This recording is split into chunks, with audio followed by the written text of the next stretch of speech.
What's good? We back once again. It's your boy CJ Goodfellow. We back in the building. Stand up. It's the Boxing Clinic and more. Back on the boxing grind. And don't forget about the new channel. I just started CJ's Tech Spot. I'm gonna leave that article link in the description. But if I forget to do it by the time I upload this video, remind me and I'll shoot you the link in the comment section just to keep it trill. But I have heard nothing about Regis, Prograis, and Viktor Postol. This fight was mandated by the WBC as a part of their unofficial single elimination tournament for the right to fight for the junior welterweight WBC title. Terrence Crawford left behind when he moved up to 147. Other titles that he left behind are WBO. Maurice Hooker and Terry Flanagan is going to be fighting April 14th, it sounds like. The IBF is now retained by Sergey Lipinets. WBA is being fought in a rematch. Whoever Rancis Bartholomew fought last time, most people felt like he got a gift versus the guy, I can't remember his name. But this is the fight that's, we don't know. The other side of this tournament is Jose Ramirez taking on, Amir Khan. Jose Ramirez got the knockout in California over, yes, indeed, Mike Reed, who's also a top-ranked disciple. So, Ramirez dispatched him in like 2 rounds. It was a savage knockout, and Mike Reed was a solid fighter. And Amir Khan and Ramirez is going to be fighting, I believe, on ESPN St. Patrick's Day weekend, March 17th. Is it in New York City? It's something I would love to go to, but, it is what it is. I haven't heard anything about Postol and Prograis. Prograis jumped on one of my posts when I've seen whether that Josh Taylor will put pause on his backside, and he defended himself. He didn't mention anything about the Viktor Postol fight, so I don't know what's going on. I know Postol had a return fight that most people didn't know about. I think it was the same day as Triple G and Canelo Alvarez in September. He was fighting some unknown, undefeated guy in the Ukraine, I believe, and the guy dropped him, and he barely won a decision. He had to dig deep, and I think his confidence shot. He took a long time out the ring after that Crawford loss, and anytime a fighter takes a long time out the ring, usually it's to recover from a knockout or mental abuse, and I think Crawford mentally harassed him. He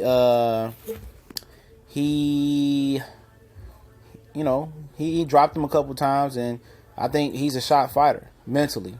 Physically, I don't know. But what he did to Matisse is what's coming back on him. And most people believe it's a foregone conclusion that Viktor Postol is going to get wiped out by Regis Prograis. And the longer this fight is taken to articulate is making me think that Postol might not want to take this fight to regain his WBC title. I don't know what's holding it up. Maybe they already got some particulars in order and they just hashing out a few details. But this fight was ordered back in like October, And now that Ramirez won a couple months ago versus Mike and Reed, now he's about to be fighting March 17th. So when is this Postol and this Prograis fight happening? Is it a promotional issue? I don't know what it is. I think Postol's with Top Rank and Regis Prograis is with Lou DiBella, I believe. But most people believe that Postol was going to get dog walked.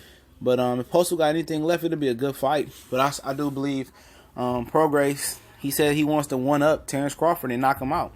So in this interview with my boy IOBTA Correa, y'all go shout out to him. He said they competitive in New Orleans. That's where he's from. He's fighting out of Houston now. And he looks to one-up Terrence Crawford by knocking out Viktor Postol. And I think he can do it. He does have some amateurs and some mistakes that he do make in the ring. He loads up, he squares up, but he's able to get past that because he's a big physical power punching guy. And I think Postol was having second thoughts. He may even relinquish that spot. I'm not saying that I got any inside intel on that, but if he does, number 4 is Omar Figueroa, and I think Omar Figueroa versus Regis Prograis may be even a better fight than Postol and Prograis. I think. They both from Texas. It shouldn't be. They both fighting out of Texas now, because Prograis moved to Houston, so they can find a venue in Texas, and I think that fight will do some good numbers. In Corpus Christi, Omar Figueroa is a major pool there. And I think that's a better fight. And Postol want to continue to recover, and get over it. That is. We don't know if he wants his title back or not, but the way he's acting and all fragile minded, I think he's a broken fighter. He didn't even get knocked out by Terrence Crawford. He competed early and he got outboxed. He got dropped a couple times. That just shows you he might be finished mentally as a fighter. I never seen him have that dog in him. He had his little dog moment where he dogged out Matisse, who was already a damaged fighter, even from the Danny Garcia fight. and a John Molina fight. So maybe it was just the right time, right place for him. But I think he fears fighting Prograis, a young, hungry dude from New Orleans, Rougarou. That's his nickname. And I wouldn't be mad at him if he didn't take this fight, But stop holding it up. Whoever holding this fight up, stop holding the damn fight up, so we can get this WBC championship thing out the way and make 2018 great again, just like 2017. Let me know who was y'all favorite, Postol or Prograis. We gone.